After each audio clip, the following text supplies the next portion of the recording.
Ten makléř neví, kde je jeho místo a jaká je přesně ta jeho role ve vztahu ke svýmu klientovi, čili na čí straně stojí. A majitel nevybírá, kupuje ten, kdo dá nejvíc, ne? No vidíš. Teď si mi tenisově nahrál na smeč. Protože tam je exekuce a Radek se neobtěžoval mi to říct. Výběr zájemce je o tom, jako kdo dá nejvíc, to je přeci jasný, nebo kdo je první na prohlídce. To jsou dvě jako naprostý absurdity. Vítám vás u dalšího dílu našeho podcastu Reality právně správně.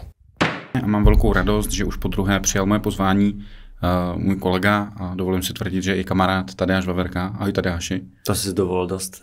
Ahoj. Je to správně, uvítal jsi to dobře, popsal jsi to víc než správně. Tak půlku z názvu jsme tam propašovali teď už dobře. Já bych se s tebou dneska chtěl bavit o tématu realitních přešlapů, realitních chyb. Protože my, když jsme se tady spolu viděli minule, tak jsme se bavili o tématu, kolik času trávíš přemýšlením o té realitní službě, že tvoje začínající kolegyně už třeba přemýšlí o tom, jak se budou profilovat, na co se zaměří v rámci té své odbornosti a toho vývoje. A myslím, že to téma logicky navazuje další věcí, proč to vlastně děláte. A předpokládám, že děláte to proto, že se chcete něčemu vyhnout. A to pravděpodobně budou ty přešlapy. Je to tak? Ano, také. A druhý důvod?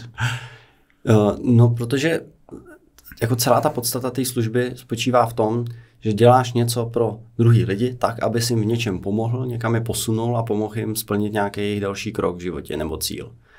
A jedna varianta je, dělám to tak, abych to dělal co nejlépe, abych to dělal dobře, abych to udělal za co nejlepších podmínek pro ně, v co nejkratším čase, s co nejlepším dosažením toho cíle. A druhá ta motivace je nedělat tam ty přešlapy a nedělat tam ty chyby, neopakovat věci, které se v tom našem oboru opakují, se kterými se posluchači a posluchačky, diváci, divačky setkávají, kterým jsou vystavováni při tom, když hledají nemovitost nebo když ji prodávají, pronajímají. No a tak to je jeden z těch důvodů. Prostě jsou to věci, o kterých si tady věřím dneska popovídáme, který řada lidí se s nima setkala. Je dobrý se jim vyhnout. V podstatě zase jsme zpátky u toho tématu, o kterém jsme se bavili minule. Pochopit vlastně tu službu, vůbec jaká je role kanceláře, makléře, jakou tam mají roli ti klienti. K tomu se určitě krátce taky dostaneme. Ale já bych možná ještě v rámci té služby otevřel jedno téma, pak už nechám na tobě, jak o tom začneš povídat.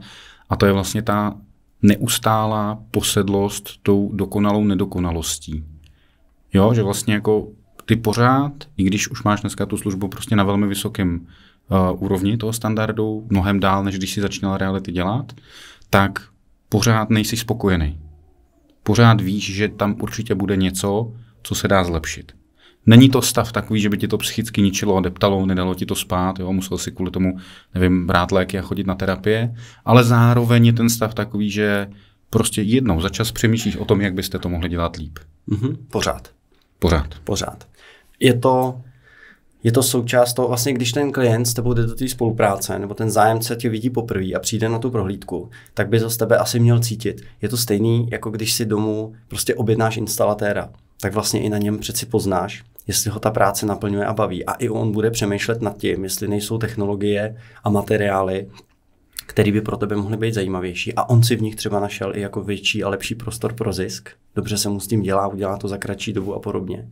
A to už je o přístupu toho jednotlivého člověka v tom svém oboru, že jo? I herci se chtějí zlepšovat v těch svých dovednostech, ačkoliv divadlo a herectví je tady stovky let, tak prostě i ty herci přemýšlí nad tím, jak to dělat pořád líp.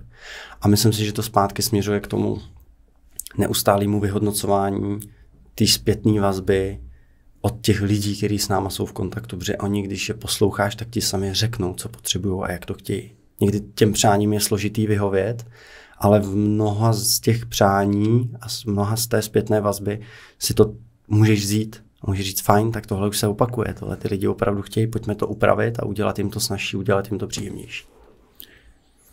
To znamená, že ty, když přemýšlíš o té službě, máš tam tu spokojenou, nespokojenost, pořád hledáš, jak bys to hledal, tak jsi zmínil důležitou věc u toho příkladu s tím instalatérem. Ty technologie ti pomáhají eliminovat ty přešlapy? No jednoznačně, určitě. Akorát musím říct, že až na to přijde řeč, tady budeme povídat, ty máš těch zkušeností v kontaktu opravdu s klientama a s prodávajícíma a se zájemcema taky mnoho.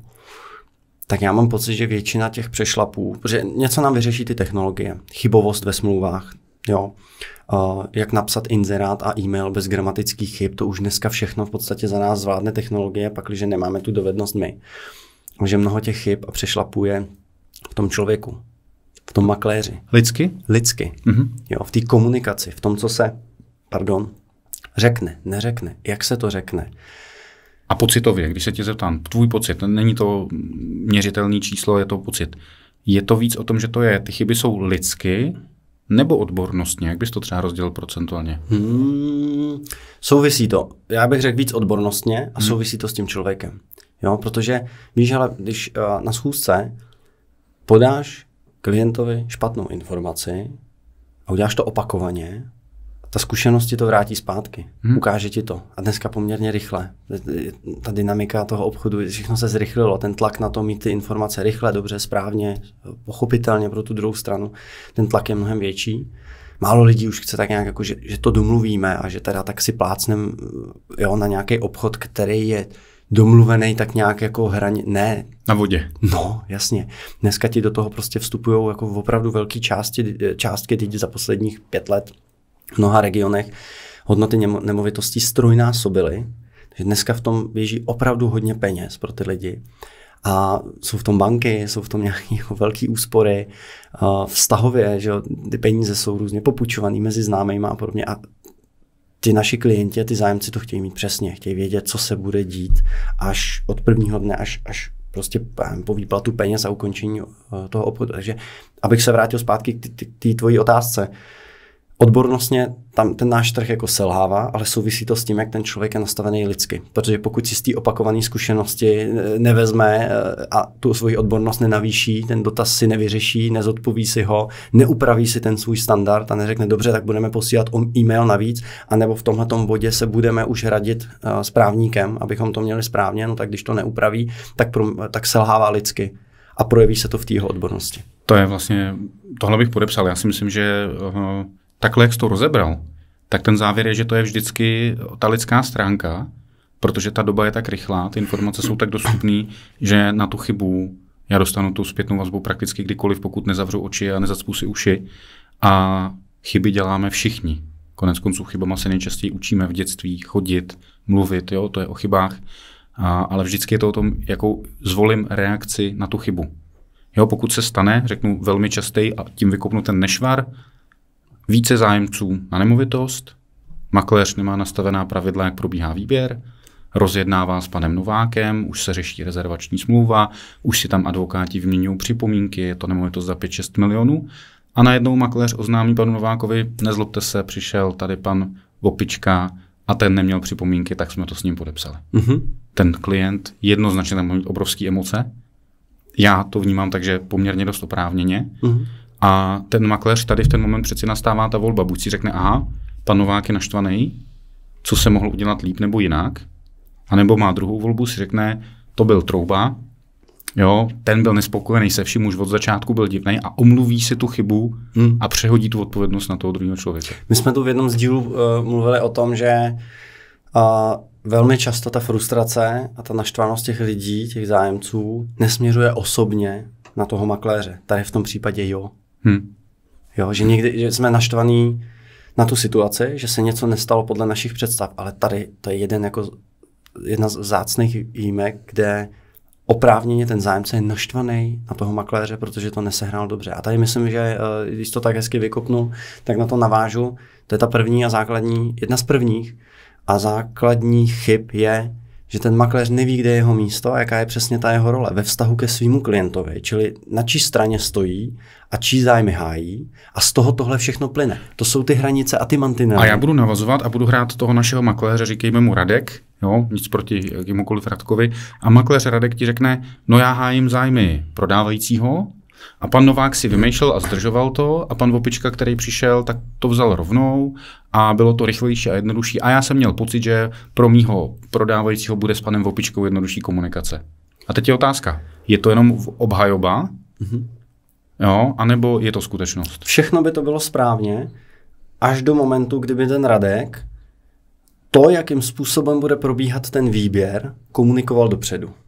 A to tady taky budeme probírat. No jasně. Jako, jaký informace, jak moc dopředu ten zájemce nebo náš klient dostává na to, aby se mohl dobře rozhodnout a mohl vyhodnotit, jestli chce nebo nechce.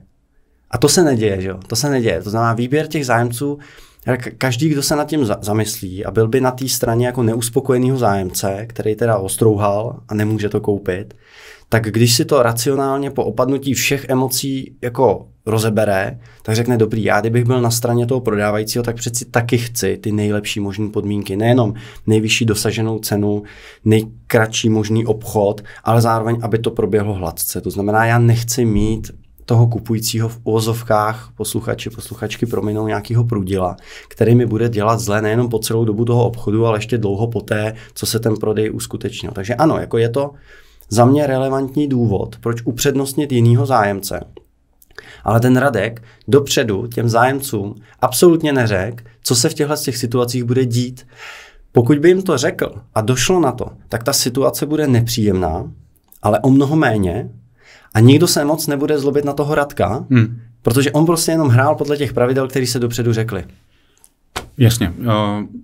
Když to shrnu a přirovnám to i pro posluchače, kteří nejsou realitní makléři a makléřky, je to v podstatě stejný, jako když si půjdete s kamarádkou nebo s kamarádem zahrát tenis, tak buď to si řeknete, jdem si zahrát tenis a vycházíte z toho, že ty pravidla znáte, anebo si jako letmo projedete, řeknete si jasně, to jsem nevěděl, vlastně můžu podávat spodem, to je dobrý, jo, a pak vlastně víme, jak hrajem. Jasně, že na konci třeba jeden vyhraje, druhý prohraje, nebo je naštvaný, ale je to podle těch pravidel.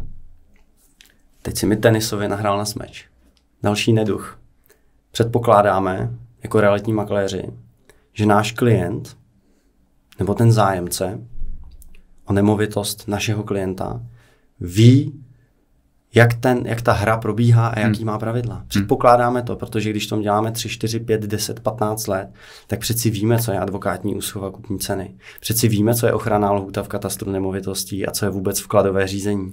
Přeci víme, co je zástavní právo, vyčíslení hypotečního úvěru. Jasně, že to víme. Zapomínáme na to, že ten člověk na druhé straně tyhle ty termíny a ten průběh a ten proces a ty kroky vůbec nemusí znát? No dobře, a co když ti třeba oponuje Radek a řekne, a já jsem se jich ptal, jestli už někdy něco kupovali a oni říkali, že jo, tak já jsem si myslel, že to ví. Má Radek děti? Možná. No, asi jo. Asi jo. Znáš to, když položíš dítěti otázku, rozuměl jsi tomu? Ještě v nějaký jako vypjatý situaci. Dáš mu přednášku, ideálně, že dítě otáčí oči v sloup, řekne, že táta má zase svou chvilku, zase mi dává kázání a pak řekne, rozuměl jsi tomu? Co ti řekne to dítě? No. Jasně. To je další chyba, kterou děláme. Jo? Jako tak, nezaplatili jsme úplně málo peněz, to je vtipný, že? Nezaplatili jsme úplně málo peněz za workshopy a školení na to, jak správně se ptát lidí tak, aby ta odpověď, abychom docílili té odpovědi, kterou chceme. To znamená, pokud se chci ubezpečit, že ta protistrana, jo, nebo ten můj spoluhráč, ten můj klient ví, o co se jedná, tak se ptám přeci jinak a neptám se blbě. Ptám se ho tak, aby tak pojďme třeba to zkusit popsat vlastními slovy, nebo co pro vás tam bylo, jako, co vás tam na tom nejvíc zaujalo, jo, nebo jaké jsou tam věci, které jsou třeba, že jste se s nimi ještě nepotkal. Jo, nestavím, že od toho druhého nikdy nestavím do role, ty jsi hlupák, tohle bys měl vědět. Stejně jako to dítě, když ho budu jako v téhletý rovině s ním budu komunikovat, tak to není prostě ani pro to dítě nic příjemného, tak stejně tak to přeci nebudu dělat se zájemci a s klienty. Jasně, nikdo si nechce připadat jako hlupák, takže jedno z pravidel nebo jedna z rád, jak se vyhnout těm přešlapům je, nedělejte druhým, co nechcete sami, aby oni dělali vám, čili nedělejte z lidí hlupáky, v klidu jim to vysvětlete, ověřte, opravdu, že pochopili. Ověřte dobře. Ověřte dobře, čili ne jak na vojně, všechno jasné, jasné. Rozchod, jo, ale opravdu ověřit. V podstatě v rámci té komunikace, když jsem se ptal na to téma, jako, že se Radek zeptal, prodávali jste něco, je třeba dobrá věc, pokud jsem realitní makléř a působím na trhu od roku 2012, tak se od ledna 2014 změnil občanský zákoník a novelizovala se celá řada dalších právních předpisů. A třeba pro mě tohle je obrovský rozdíl, jestli ty lidi to prodávali jako ještě za starého občana, tak je to úplně něco jiného. Jo? To je, jak kdyby jsem se zeptal klienta, máte zkušenost s mobilním telefonem, řekl jasně, měl jsem 3310 a hrál jsem na tom hada. Jo? Jako, takže máte. Výborný, super, to jsem rád slyšel, je to jasný. Jo? A jedeme s iPhonem 14. No, jasně. Jo, a sestříhejte tam video a otitulkujte ho. Jo? Takže já si myslím, že i tohle je právě přesně to umění položit tu otázku, ne abych dostal odpověď, kterou chci slyšet, ale která mi pomůže. A to právě velmi často bude negativní. To bude to, že se mi podaří z toho klienta vytáhnout, já jsem vám nerozuměl. Já jsem se ztratil u druhé věty. Já už jsem vás pak nevnímal, já jsem vypl, vy jste mluvil dlouho. A máme další neduh, Michale. Neschopnost čelit konfliktu a umět ho řídit. A to je taky velmi často. Velmi často se setkáváme se zájemci, kteří k nám přijdou na prohlídku, několik prohlídek už absolvovali a makléř nebo makléřka nebyli schopní jim sdělovat nepříjemné informace. A teď ale jako co jsou to nepříjemné informace? Přeci nejsme ani jeden z nás a věřím, že nikdo z posluchačů a diváků není naivní na to, aby si myslel, že když přijde na prohlídku bytu, domu nebo pozemku, tak tam všechno bude dobře. V takovém světě nežijeme. Prostě jsou pozitiva ty nemovitosti, která jako makléř mám vytáhnout, zdůraznit a jsem obchodník, pro toho svého klienta mám zařídit ty nejlepší možné podmínky. S tím, že vezmu ty nevýhody, najdu způsob, jak je vyřešit, nebo jak je vhodně sdělit tomu zájemci tak, aby je věděl. A já mám zkušenost takovou, že prostě když tohle dokážeš, a je to další z dovedností, kterou je potřeba trénovat, tak když tohle dokážeš, tak už na první prohlídce nebo možná do telefonátu hned s tím zájemcem před prohlídkou získáš obrovskou důvěryhodnost, protože každý tak nějak podvědomě tuší, že tam všechno dobře nebude a má očekávání, že ten makléř tam určitě bude lakovat, že jo, všechno bude ve sluníčku, všechno s úsměvem a hned bude prostě, hele, je tu další zájemce, nátlak do rezervační smlouvy a tak dále. To jsem hodně jako odbočil, ale víš, kam směřuju. Vím 100% kam směřuješ a možná bych tomu ještě rozšířil jednu věc. Za těch 16 let, co dělám reality, jsem si uvědomil, že ten svět je jako je hodně subjektivizovaný. Každý ho má, jako vnímá svůj. To, co je pro někoho nevýhoda, přeci může být pro někoho výhoda. Řeknu příklad, mám dům, ten je novej, má novou fasádu, okna, střechu, už to prostě neklaplo, rodina se rozpadla, nezbyly peníze na rekonstrukci koupelny. Přijde mi tam 10 zájemců a pro 5 z nich je to škoda, že ta koupelna není hotová. A pro 3 z nich to bude, to je super, tady taky mohli dát růžový obklady, my si tu koupelnu rádi uděláme, strejda je obkladač.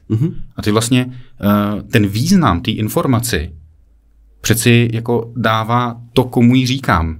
Já bych se neměl stavit do role soudce a říkat, je to blbý, ta koupelna tady není udělaná. Ne, prostě to je faktum. To je přesně ono, že ty tomu jako prodejce nebo makléř rovnou nepřisuzuješ tu emoci, ale jenom objektivně vzato vezmeš jako parametry, co to umí, co ta nemovitost nabízí a pojmenuješ je pokud možno všechny. Všechny ty důležitý. Jo? Pokud jsem na vesnici a vedle je kravín, jo? Nebo vedle bydlí soused, který prostě je myslivec a má tam 3 kotce s psama a prostě 2 dravce ještě tam chová, tak je to fakt. Ten zájemce to uvidí na prohlídce, nebo si tam dojede ideálně ještě před prohlídkou. Ty pozemky se to děje poměrně často, dělal bych to stejně. A vidí to. Tak je přeci fajn, když ten prodejce mu to řekne dopředu a nepřisoudí tomu prostě jakoukoliv jako emoci. No. A tak ono to platí, když si kupujeme auta. Nejezdí všichni ve stejných autech. Někdo volí auto podle spotřeby, jo? Někdo volí auto podle toho, jaký má zážitek z jízdy, někdo ho volí podle bezpečí. Každý máme jinou hodnotu, podle čeho se rozhodujeme a kolik jsme ochotní za tu věc zaplatit. A to, co je pro někoho nevýhoda a chtěl by za to slevu, pro jiného může být přednost a výhoda a je ochotný za to zaplatit víc. A tohle já jsem si uvědomil vlastně až někdy po 5 letech v realitách a hrozně se mi tím rozšířily ty možnosti té komunikace, že prostě typicky byt v přízemí. Jo, jako nejsou všichni lidi, kterým to vadí. Pokud mám někoho, kdo je imobilní, má nějaký pohybový omezení, tak prostě pro něj to je fajn, že ten byt je v přízemí. Jo, takže vlastně zjistit něco o tom člověku a zkusit to vlastně odprezentovat tak, aby přesně, jak říkáš, dostal katalogově jako u auta. Jo, tohle je spotřeba, takovýhle motor, tahle je barva laku, jo, dostanete k tomu tyhle zimní pneumatiky. Jo, a někdo řekne, ale já nechci zimní pneumatika na discích, jo, prostě k tomu. Ale tohle je ten základní zájem o toho člověka. Nám se děje to, že zájemci, kteří napíšou na inzerát nebo zavolají, dostanou prvotní informace a péči přes telefon. Doprovázenou nějakou písemnou auditní stopou, e-mailem, kde jsou další informace a možnosti, jak se objednat na prohlídku, jak se prokliknout do složky, kde je spousta dalších dokumentů, který ten člověk se s nimi může seznámit ještě před prohlídkou. A stává se celkem často, že si s tím zájemcem voláme znova a k té prohlídce ani nedojde, protože prostě zjistíme, že si doplnil ty informace, celý si to poskládal a pro něj ta nemovitost prostě není vhodná. A proč to říkám? Z těchto zájemců neznáme se, nejdou na doporučení, volají na inzerát, který se jim líbí a najednou je tam člověk, který je jim tam přidělený, je to prostě makléř, mají smůlu nebo štěstí, že to je zrovna on. Nemáme tam žádný vztah, žádná vazba tam není. A ti samí lidé nám volají o měsíce později a chtějí přes nás prodávat svou nemovitost. Protože dostali tu péči, dostali tam ten skutečný zájem o toho člověka. A v tomhle dělají makléři další chybu, protože pokud nemají dost zakázek, pokud neustále hledají možnosti, kde si vylepit billboard, kam se kde vnutit se sponzorovanou reklamou, jak jako dostat nemovitosti do nabídky, tak ono by bohatě stačilo, kdyby jako skvěle dělali, důvěryhodně a poctivě dělali tuhletu práci v začátku a vlastně máš zadarmo, máš skvělý kontakt, který s tebou má prvotní skvělou zkušenost a vlastně začínáš už budovat ten vztah.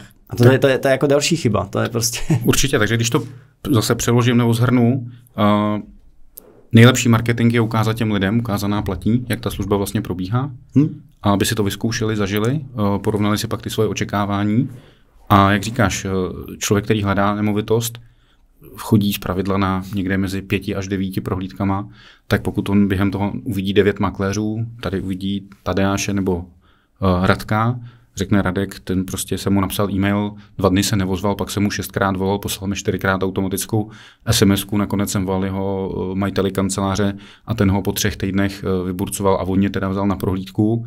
Načež jsme tam přijeli s tím, že dům vlastně má být financovatelný hypotékou a není přitom je exekuce a Radek se neobtěžoval mi to říct. Versus Tadeáš fungovalo, dostal jsem informace, no tak není úplně jako složitý se rozhodnout, koho si vyberu. No a vidíš, a vlastně Radek i Tadeáš můžou pracovat s úplně stejnými nástroji. Teď dneska, když se podíváš, tak vlastně to je ten rozdíl mezi léty, kdy já jsem začínal a dneska, že už je standard, aby si měl dobrý fotky, aby si měl video u inzerátu, abys měl jakýkoliv podpůrný nástroje, jako zajímavý, hezký, neotřelý záběry z dronu, aby si měl nejrůznější 3D vizualizace a možnosti procházet virtuálně tu nemovitost. Těch možností je obrovská spousta a věřím, že i Radek je má. Ale možná pro mě jenom, když jsme u chyb, jenom zmíním, ale když už tyhle nástroje nevyužiju, tak pane bože, zaplať pámu, ať je tam aspoň půdorys. Jo, to prostě já to v dnešní době nechápu, teď to není problém, mobilem to změřím a za 200 korun mi to brigádník zkreslí. A prostě proč u těch bytů není jako půdorys? Dívej, i kdybych vzal půdorys v rámci skutečného provedení stavby, což má být. A on by stačil. A vyfotím ho. No, to stačí. Tak si řeknu, OK, šlo to udělat lépe, možná se Radek k tomu dostane, ale i to stačí, jak ty říkáš. Jo, takže tam není úplně ten zájem o ty lidi v tom, aby prostě z toho inzerátu pochopili pro ně úplně nejzákladnější informace. Ale jen, abych dořekl myšlenku, s těma technologiemi a možnostma mají je všichni a dneska už se to jako hodně srovnalo, třeba co se týče kvality prezentace, ale k čemu to je, když pak to schoří na tom obchodníkovi, na tom, který tebe zastupuje v prodeji tvého domu, aby ty si se v životě posunul do dalšího důležitého kroku, tak když to u něj to schoří a on nevezme ten telefon, nezavolá zpátky, podá špatné informace, je naprosto jako neochotný, neflexibilní a celý to vlastně zabije. Teď ty příběhy známe, že ta prezentace je úžasná, skvělá marketing, ale jak ty si říkal, ukázaná platí. Pokud hledáte realitku, rozklikněte si jejich webové stránky a podívejte se na to, co prodávají, na to, co prodali. Podívejte se, jak píšou inzeráty. Jsou tam gramatické chyby, chybí tam slovesa ve větách, má to nějakou základní jako slušnou informační hodnotu, anebo ne. No.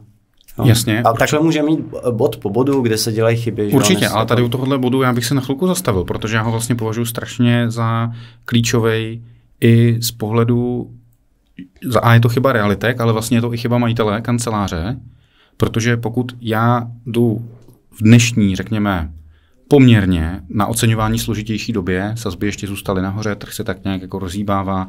Dneska určit cenu nemovitosti je opravdu jako složitý trefit. To, co se nám dařilo před 4-5 lety, že můžeme říct, že jsme ze 100 nemovitostí 97krát byli plus minus 100 000 korun, je dneska opravdu velkým můžu říct, že seš na půlce. Tak mě by vlastně jako prodávajícího zajímalo, jak ta realitka nebo ten makléř bude komunikovat s těma lidma, co budou reagovat. Jak rychle, jak kvalitně, jakou mám garanci nějakých odbavení. Makléř je taky člověk, má děti, má nějaký fitko. Protože ten člověk je na mobilu, na inzertním portálu, kouká na to, teď ho to zaujme, pošle nějaký formulář. A teď co se stane? On pošle těch formulářů 8, ale on si mu z 5 nikdo nevozve. Jo. No tak jako víš co, tohleto ani jednomu z nás nedává úplně smysl, protože pokud ten makléř to dělá jako svoji obživu, tak pominu to, jestli ho to nějak zvlášť baví nebo nebaví, ale je to jeho obživa. Pokud nedělá svoji práci a neodbaví zájemce, kteří reagují na ten inzerát, tak je to samozřejmě jako úplně od základu špatně.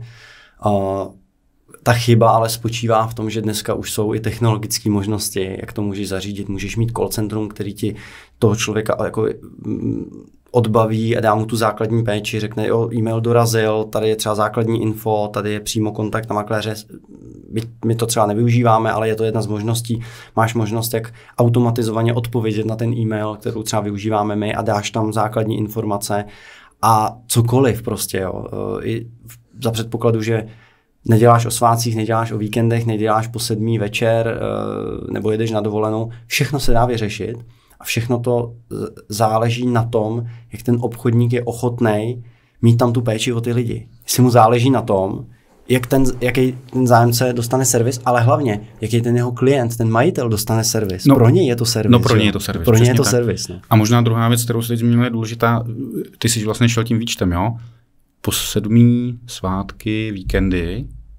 A teď jako, já jsem jednou byl na schůzce s jedním kolegou, který měl jako velmi specifický názory na svět, ale řekl větu, kterou si pamatuju do dneška. Pracuju tak, aby lidi, kteří chtějí využít moji službu, si nemuseli brát dovolenou. Když si tohle motto promyslím a uvážím, tak si vlastně uvědomím, že ty zájemci mi právě nejčastěji budou reagovat po 7, po víkendu a ve svátek. Protože prostě oni se tam nebudou schovávat v práci pod stolem před šéfem, aby volali nebo psali mail. Jo, oni to prostě vyřeší. Našel jsem inzerát na obědě, posílám manželce, večer na to kouknou, proberou, ale tak tam napiš, to vypadá dobře, půjdeme na prohlídku. O víkendu ti zavolají, napíšou. No jasně. A ty vlastně potřebuješ mít nějaký systém, když chceš mít svůj život, jak jim tu informaci dostat, jak je odbavit a přesně jak jsi řekl, neudělat tu chybu, že poškodím toho majitele tím, že vlastně toho zájemce hodím do koše. A chyba. Pokud si se svým klientem, který ho zastupuju v prodeji, neodkomunikuju, v jakých časových intervalech a v jaké rychlosti s těma zájemcema budu v kontaktu, tak může dojít k rozčarování jak naštvání. Že? Pokud mu to na začátek neřeknu, hele, dívej, o víkendech tohle nedělám, ale mám na to řešení takovýhle. Nepřijdete zkrátka, o nic vás to neuchudí, o nic vás to neobere, naopak umím to prodat jako výhodu, tak je to v pořádku. Protože pokud ten zájemce, který napíše v sobotu ráno a očekává odpověď do hodiny, tak nevydrží a hned v neděli přijede a začne na toho mýho klienta zvonit doma, tak já potřebuji, aby můj klient udělal to, dívejte, pan Vaverka je ten, kdo nás v tom zastupuje, prohlídky plánuje on, má naší plnou důvěru a my jsme na tomhle domluvení. O víkendu se u nás prohlídky nedělají, protože ani nám to nevyhovuje a vlastně jsme jako maličko nás štve, že nám tady zvoníte, máme zrovna rodinnou oslavu, ale jako nebojte se, pan Vaverka se vám ozve tadyhle na té plachtě na prodej, tam má ještě jednou svoje telefonní číslo a kdybyste chtěl, tak já vám dám jednu z jeho vizitek. Takhle by to mělo být. Pokud to takhle domluvený není a ta chyba a ten neduch je to, že makléři tu spolupráci mají tak jako na vodě, jakože ale dobrý, tak uděláme pěkný fotky, uděláme video a dál nic. To důležitý se s tím klientem nekomunikuje, no tak může říct, no to je teda pěkný lump, jako my to potřebujeme prodat a on se vám ani nevozval, tak pojďte, já vám to tady ukážu, ten dům. A my samozřejmě víme jednu důležitou věc a to je zase podle mě chyba makléřů, jakmile jde o lhůty a jsou tam emoce, tak lhůta bobtná.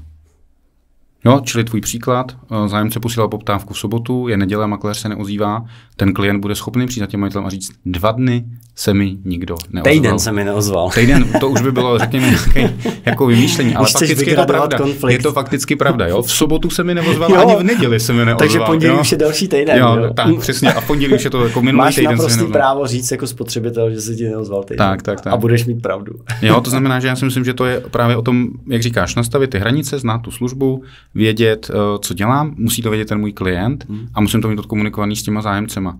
Jo, jako ona to je malicherná věc, ale to přemýšlení a ta péče toho detailu se pozná na tom, že makléři odjíždí na dovolenou, nastaví si takovýto mimo kancelář, out of office tomu říká, tam si nastaví zprávu, do tehdy jsem na dovče, jo, zastupuje mě kolega nebo asistentka a tak dále.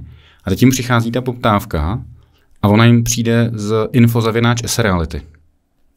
A na ten e-mail odejde ta automatická odpověď, takže na SRLitách vědí, že je na dovolení. Ale ten klient, který reagoval, ten zájemce, který reagoval, to vlastně neví, nemá tu informaci a makléř říká, ale já jsem si nastavil jako mimo kancel, tak jako to, jo. Takže vlastně být v tom detailu, domyslet to, věnovat tomuto péči a to je vlastně malá pozornost detailům je podle mě další chyba, která se děje, vlastně domýšlet ty věci, prožít si to, vyzkoušet si to. No protože my neděláme to jako makléři, že jdeme zpátky do té role toho zájemce nebo našeho klienta a nesnažíme se aspoň základním způsobem vžít do té jeho role, co on očekává a co on chce od té služby dostat. Protože jsme profesně deformovaní, že? Máme to tak jako zažitý. Jo? A je nám strašně divný, že se to těm lidem na druhé straně nelíbí. A mluvili jsme o tom už v jednom z těch našich podcastových dílů tady, nebo v tom, když jsme tady spolu seděli, že ti makléři buď jsou ochotní tu zpětnou vazbu jako vzít a měnit to, ten svůj standard služeb, anebo jen to jedno. Prostě obchod nějak funguje, nějak to vydělává a v tu chvíli se neposouvá dál. Takže já si myslím, že ten makléř by to měl poměrně rychle zjistit, že odpovídá na S-Reality nebo na iDnes nebo na Český Reality a těm zájemcům to nechodí, protože není možný, když tohle dělá, takhle to má nastavený, aby mu v řádu týdnů nebo měsíců nepřišla zpátky dostatečná zpětná vazba od zájemců, hejte, vy jste se mi neozval, nebo mě od vás nepřišla reakce. Není to možný. Je možný to, že ten makléř to ignoruje. Nebo se nezajímá. A nezajímá se. To je možný. No. A je to velmi pravděpodobné. To souhlasím. To znamená, ta nekomunikace je velký problém, velký téma a když se posuneme dál, co právě ty jsi zmiňoval na začátku, když jsme se tady o tom bavili, jako jak daleko dopředu komunikovat ty další kroky. Jo? Je to velká chyba, protože někdo to nedělá vůbec, to je prostě obrovská chyba. Někdo se snaží, ale řekne to třeba moc krátce, řekne to na malý časový úsek dopředu, jo, to znamená zájemci, který reaguje na inzerát. Kdy mu mám říkat, co bude po prohlídce? Víš co, tohle, nevím, jestli na to vůbec existuje správná odpověď, ale naše praxe nám ukazuje, že když si teda u těch zájemců, tak myslím, že je fér tomu zájemci, který s náma chce vstoupit jako do opravdu vážné komunikace, že fakt bych to chtěl koupit, tak ten už se zajímá o poměrně jako dost věcí dopředu a dost detailů. A myslím si, že není vůbec složitý napsat mu v e-mailu, čili máš to písemně, můžeš se k tomu vrátit a máš možnost ten e-mail v čase upravovat. Takže když něčemu v tom e-mailu ty lidi nerozumí, řekneš, aha, dobře, tady mám cizí slovo, že jo, rádi je používáme, protože se cítíme pak chytřejší. Plomba. Plomba, oni říkají, budu muset vůbec říct, ježišmarja. Jo, přesně. A nechápou, proč mají jako kvůli tomu na katastr, že jo. Tam s plombou asi nepomůžou, že jo. Tak v tom e-mailu se k tomu můžou vrátit ty lidi, já ho můžu měnit, já ho můžu upravovat, můžu ho zjednodušovat, můžu tam ty informace přidávat třeba v čase. Takže klidně dát těm lidem jako všechno, a ne v takovém velkém detailu a pak jim vždycky ale popisovat ten další krok, protože v tom původním e-mailu se k tomu můžou vrátit. Ta chyba, kterou my jako makléři děláme, je, že prostě ten biznis musí to šlapat, komunikace, telefon, e-maily mě zdržujou. Sorry, ale pokud jsme si řekli už mnohokrát, že ta doba dneska se zesložiťuje a v každém tom dílčím jako ty části, nebo v těch oborech vůbec, které jsou kolem nás, ta specializace se tak prohlubuje, je tolik jako věcí, v kterých se tam musí do detailu a potřebuješ ty specialisty. Dneska i správně vyfotit nemovitost, pokud to nemáš opravdu jako koníček a nemáš skvělou techniku, tak je opravdu jako alchymie. Takže pokud si do toho makléř bez zkušeností a bez zápalu do focení se do toho pustí, tak na tom výsledku to je vidět. Tak pokud si řekneme, že to je takhle komplikovaný, tak prostě jako nemůžeme předpokládat, že ten člověk tomu všemu bude rozumět na první dobrou a je fér od nás ty věci prostě sepisovat lidem do e-mailu a neříkat jim je do telefonu. Super, že to říkáš a já se k tomu ještě podívám z pohledu toho našeho tady vzorového Radka. Radek na různých školeních, zástupy Radků mi vždycky říkají, ale já přeci před prohlídkou nechci vytahovat ty těžké věci, já tam chci držet ty emoce, já tam dělám ten homestaging. Když by třeba Radek nastoupil do tvojí kanceláře, řekněme, jo, byl by u tebe jako nováček a tohle by ti řekl, jak by zareagoval jako majitel kanceláře? Jak jako těžké věci, teď nerozumím? No, že přeci já před prohlídkou nebudu těm lidem psát a vzadu není hotový plot a není tam vyřešený věcný břemeno a sousedí jsou zvyklí, že nám chodí okolo jabloní, jo, a já nevím, a studna není skoloudovaná. Jo. No tak v zásadě jsou dvě možnosti. Pokud je to souběh takovýchto fatálních věcí, tak určitě Radkovi vysvětlím, že tohle jako dobře není, ten jeho pohled na věc, nebo takhle to u nás nemůže fungovat. Ale pokud začíná a řekne si, že ne všechny informace si myslí, že je dobrý, anebo že je schopný dobře obchodně zkomunikovat před prohlídkou, a ta jeho praxe mu ukáže, že on to opravdu dobře dokáže zvládnout na té prohlídce a ty lidi se na něj za to nezlobí a vezmou to a ukáže to jako svoji výhodu, že opravdu jako tváří v tvář svým projevem, šarmem a projevem, tak to zvládne a má z toho dobré reference, tak fajn. Najdeme tam nějaký prostor pro to, abys to Radku mohl dělat tak jako trošku svým způsobem. Mm-hmm. Ale pokud nám zkušenost ukáže, že na to chodí jako špatný reference, že ty lidi tam absolvovali zbytečnou cestu, aby zjistili něco takhle fatálního a museli si na to brát volno v práci a jsou nazlobený na kancelář, na tebe Radku, ale na kancelář, čili i na mě, tak už to je špatný, už se tomu pojďme vyhnout, už se tomu pojďme věnovat. A hlavně ta další věc je, Radku, pokud ty věci nebudeš dobře komunikovat ve správný čas, a my si teda řekneme, kdy je ten správný čas společně, tak se ti to vrátí jako bumerang a bude tě to stát násobně víc času tu komunikaci dávat do nějaký roviny důvěry. Prodlouží se ti s těma lidma veškerá komunikace, oni budou daleko víc ostražitější a budou ti rozebírat a rozporovat i věci, které by normálně byly plně v pořádku, protože oni v pořádku jsou. Ale tímhle, když si jako tu důvěru na začátku potrhnul, tak budeš to mít strašně složitý s těma lidma v průběhu a prostě na té zakázce strávíš mnohem víc času. Takže asi bych se Radkovi snažil vysvětlit, že mu dáme prostor pro to, aby si to dělal i trošku svým osobitým způsobem, ale řekneme, hele, my máme nějaké zkušenosti, do naší kanceláře si určitě přišel z nějakého důvodu a bylo by potřeba, aby si v těchto rámcích nám důvěřoval a naslouchal. A tadyhle je kus toho Radka, kterýho v tobě necháme, nezadusíme ho a dáme ti prostor, jak to dělat trochu po svým. Dobře, když jsi řekl chyby komunikační, napadá mě takový ty strachy makléřský, jo, jako budeme říkat výši provize slovní úlohou pro žáka 5. třídy z dosažené ceny nemovitosti je naše provize 5% plus DPH. V zákonné výši, jo, tečka. Ještě není v zákonné výši, jasně, ten klient neví, kolik je dosažená cena, neví, co je to 5%, protože ještě jako už polovina lidí dneska neumí spočítat, teď neví, kolik je DPH, teď neví, jestli to je DPH z té ceny, teď někde slyšel, že je nulový, někde je 12, někde je 15. Jo, takže to je častý strach, který já vnímám, nebo chyba, nemůžu tu cenu říct přeci naplno, ono by to bylo vysoké číslo. Je to chyba? Vnímáš, že to je chyba? No, je chyba v tom, že Radek si neuvědomuje, jaká je hodnota jeho služby a služby realitní kanceláře, jejímž jménem tu realitní službu vykonává. Protože pokud by Radek, samozřejmě v začátku je to těžký, ale pamatuješ si to určitě taky. V momentě, kdy člověk nemá zkušenosti, nezná ty souvislosti, je nejistý, vlastně možná třeba ještě i trochu pochybuje, jestli si vůbec vybral správný obor, tak je těžký mu půjčit tvůj postoj po 16 letech, no nebo můj po 10 letech, ale můžeme tomu hodně pomoct. Můžeme mu pomáhat v tom, ne učit ho, k čemu je který zákon, my ho naučíme, kde ty zákony najít a v jakých momentech to použít, ale naučit ho budovat v něm tu sebedůvěru a ten postoj toho, aby si byl jistý, kolik práce, snahy a rizik zatím stojí a že si tou svojí odměnou má být natolik jistý, aby ji řekl způsobem, který pro ty lidi bude, že ani on, protože on, když se bude bát, tak to z něj každý pozná, že? To víme. Prostě, když on si nebude jistý a dokonce bude mít strach, tak to z něj ty lidi poznají, udělají po dosažení té důvěry, oni udělají takový krok zpátky a řeknou, počkejte, nějaký divný, takže začneme vyjednávat o provizi. Ty víš, že s makléři, kteří v tom oboru už nějakou dobu fungují, tak se o provizi zas až tolik moc nevyjednává, protože oni jsou si jistí tím, že ta hodnota té služby tam je. Tak je to pro mě jako restaurace a tam se taky moc o ceně jídla nevyjednává. Prostě přijdu a buď to jídlo chci a prostě jsem spokojený, pak třeba řeším nějakou reklamaci, když nejsem spokojený.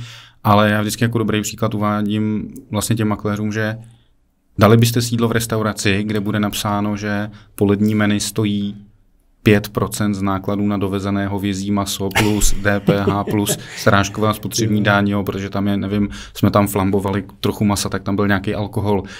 Jako, ne, já chci vidět cenu, já chci vědět, kolik zaplatím. A myslím si, že když jsme u těch chyb v té komunikaci, tak jsem nedávno dělal rozhovor s jednou kolegyní, bavili jsme se o developmentu a tam často padalo téma, že vlastně ten makléř si na ty věci neumí podívat očima té druhé strany.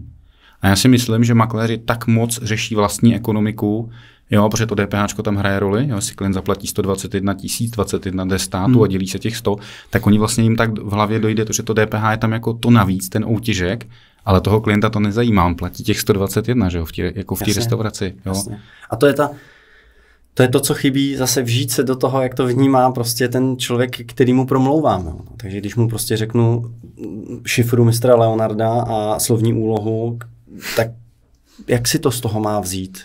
Kdy teda, kolik to je, kdy to budu platit, dopředu nebo po prodeji, my víme, že to je jasný, že to je po prodeji a teď ještě mi řekni, kdy to je po tom prodeji. No, co je nárok, je to příležitost? Nebo... Jo, příležitost, to je taky bezvadný, další neduch, už jsme u toho, díky, že do toho střelil.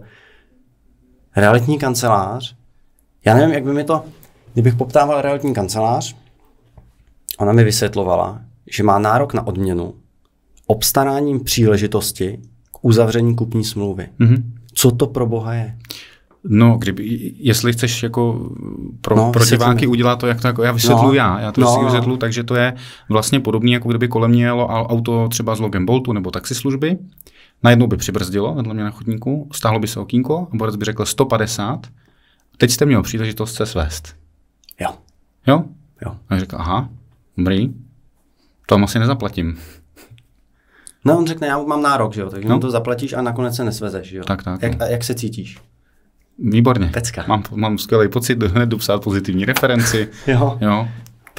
Proč prostě? Jo, já jsem teda myslel, že v roce 2013, když jsme se třeba s takovouhle věcí setkávali, tak mi to přišlo zvláštní, protože jak už jsem tady jednou říkal, měl jsem velký štěstí, že jsem začal ve společnosti, která byla hodnotově nastavená úplně skvěle, byla plná opravdu slušných lidí, velkých profesionálů a já měl štígro, že jsem se od nich mohl začít učit reality.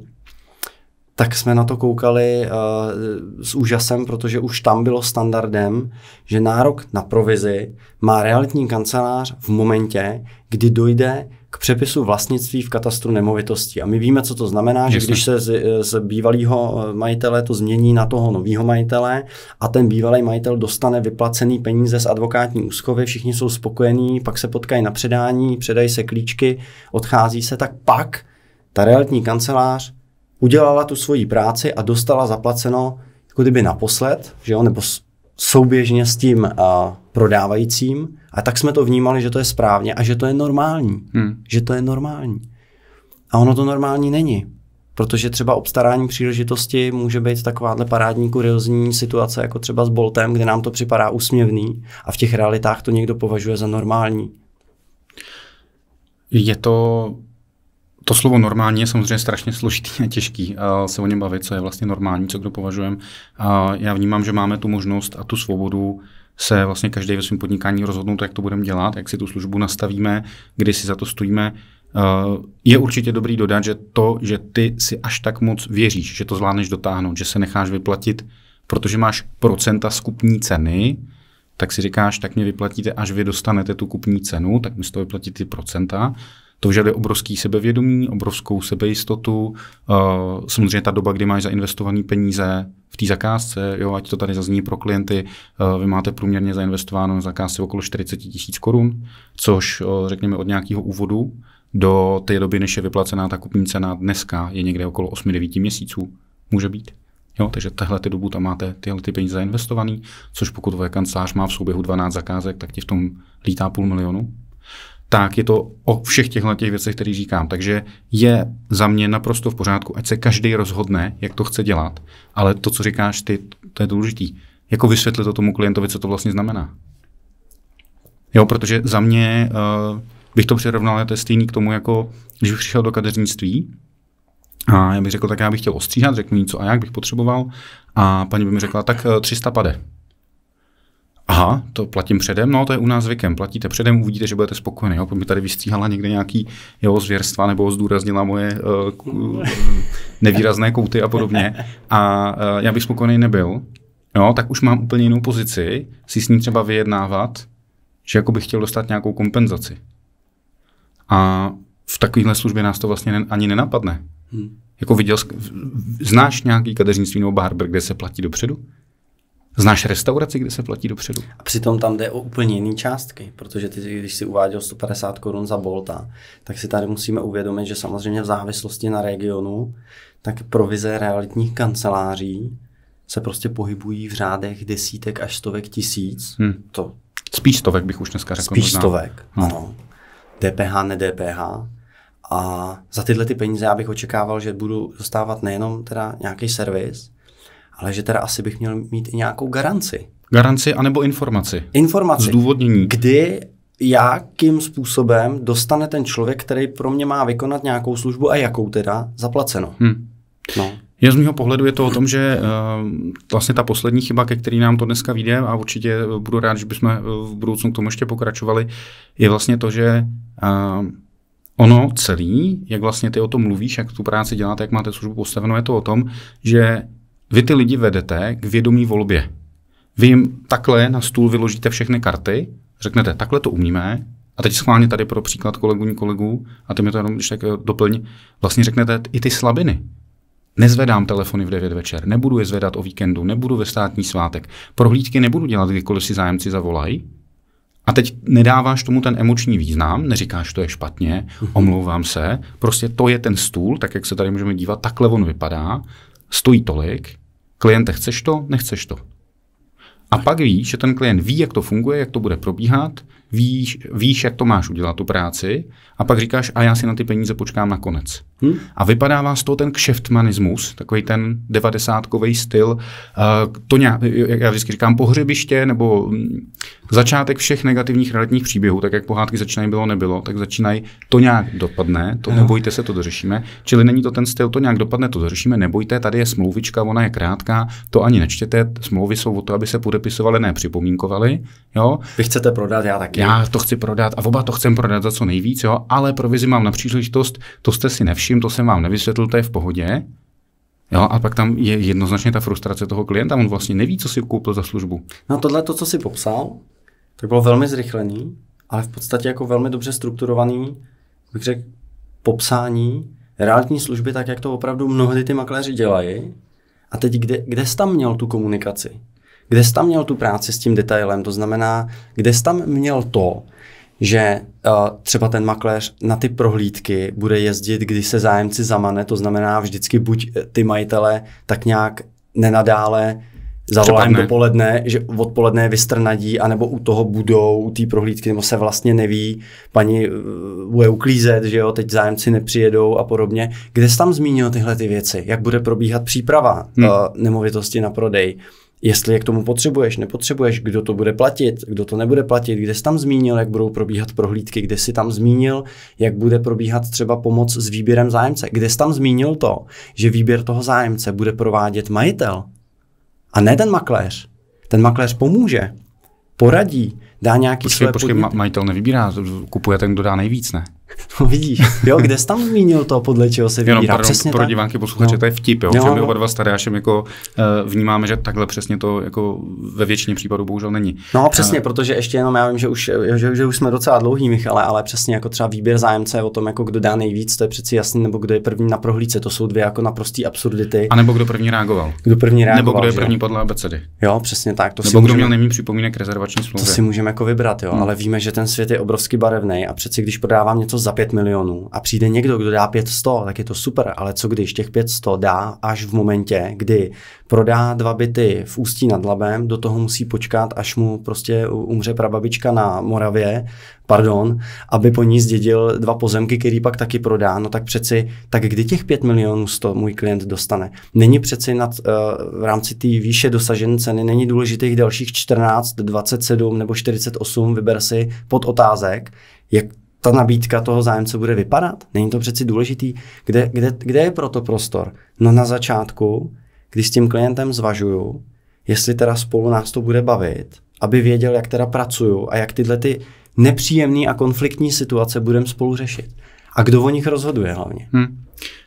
Mimo jiné, jak jsi tady zmiňoval tady ty věci, tak mě ještě jenom hlavou prolítla věc, kterou já vnímám jako častou chybu, že makléři vezmou nějakou informaci, která je fakticky dobrá, vytvoří si domněnku a přetočí ji přes svoje návyky nebo postupy, takže vlastně z výhody udělají nevýhodu pro svého klienta. Já jsem za život viděl minimálně 100 rezervačních smluv, kde přicházel zájemce. Důvod, proč makléř mu to jejich slovníkem nadělil, byl ten, že má přece hotovost, to bude rychlý, ale ta rezervační smlouva neměla kratší lhůtu, než by měl ten zájemce na tu hypotéku. Protože vzor, protože standard, prostě to tak děláme. Jo? Takže vlastně domluvíme. A kde je ta výhoda pro toho prodávajícího? Jo? Jako, tak já jsem dal slevu, že má hotovost, ale má stejně dlouhou rezervační lhůtu, tak by měl a ten člověk si podržel peníze někde v investičním nějakém produktu, kde mu z toho milionů 6% a měl rezervační lhůtu 60 dnů a 59. den to šel podepsat, že? Protože je chytrej. A vyjednal si slevu. A nebo ještě byl chytrý a 59. den řekl, že to nepodepíše.